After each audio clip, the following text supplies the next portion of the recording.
ఎంత అద్భుతంగా చెబుతాడు ఆయన. పరబ్రహ్మలింగం భజే పాండురంగం. పరబ్రహ్మలింగం ఏమిటి లింగం? అక్కడ ఉంటుంది తత్వం అంతా.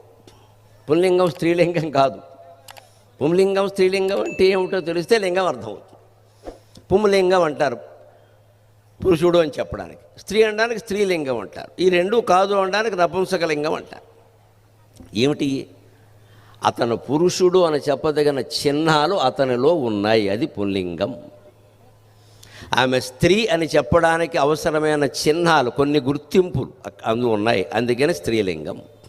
ఈయన పురుషుడో స్త్రీయో చెప్పలేమో అని అయోమయానికి గురి చేసేటువంటి చిహ్నాలు ఇతని శరీరంలో ఉన్నాయి, అందుకని నపుంసకలింగం. ఇప్పుడు థర్డ్ జెండర్ అంటున్నారు. మనం తెలంగాణ ప్రభుత్వాన్ని నేను చిత్తశుద్ధితో ప్రశంసిస్తూ ఉన్నా. థర్డ్ జెండర్, ఈ తృతీయ ప్రకృతి కలిగిన వాళ్ళకి ట్రాఫిక్ నియంత్రణ చేసే ఉద్యోగాలు ఇచ్చారండి. చాలా సంతోషం, చాలా సంతోషం.